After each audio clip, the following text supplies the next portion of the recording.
India became independent in 1947. But in 2026, I have one question. Are we truly free? We proudly call ourselves the world's largest democracy. But why do students have to protest on the streets just to make the government understand the seriousness of an examination crisis? Why does it take protests, hunger strikes, and public outrage for the voices of young people to be heard? And before anyone says, it's just an exam, please stop and think. For a student, it is never just an exam. It can be years of hard work, years of studying, thousands, sometimes lakhs of rupees spent on coaching and preparation. It is the sacrifices made by parents, sleepless nights, pressure, fear of failure, and the hope that one day, all of this effort will change their lives. So when an examination is canceled because of a paper leak or serious irregularities, you cannot simply say, just write it again. For some people, it may be easy to say that, but when something doesn't affect us personally, we often fail to understand how painful it is for the people actually going through it. That is where empathy matters. Today, it may be an examination. Tomorrow, it could be your job, your money, your healthcare, your property, something that affects your own life. And then, you may understand why people are angry.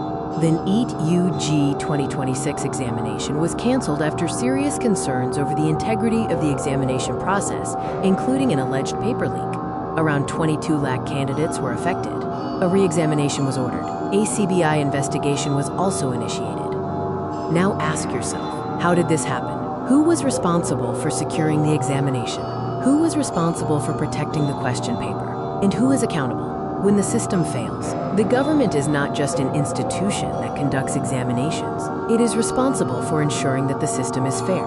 If officials, agencies, or anyone involved is found responsible, there must be real accountability. Not just statements, not investigations that people forget after a few months, not simply asking students to write the examination again. There must be consequences. Because if there are no serious consequences, what message are we sending? That people responsible for compromising an examination system can simply move on? Then what is the point of an examination? What is the point of students spending years studying? What is the point of parents spending their savings? What is the point of asking students to compete honestly if the system itself cannot guarantee fairness? And this is not about BJP. This is not about Congress. This is not about supporting one political party and attacking another. Whoever is in power should be held accountable when a system under their responsibility fails. That is democracy.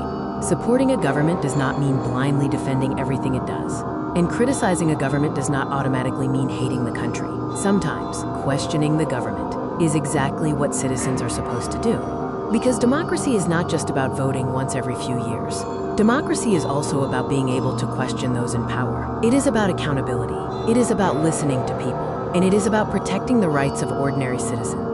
So when students protest, do not immediately dismiss them as troublemakers. Try to understand what brought them to the streets. Most students do not spend years preparing for an examination because they want to protest. They protest because they feel that something important has gone wrong. And when people feel that nobody is listening, they become louder. Sometimes we may disagree with the way a protest is conducted. Peaceful protests should remain peaceful. But the answer to a genuine question cannot simply be silent. Because today, it may be someone else's problem. Tomorrow, it could be yours.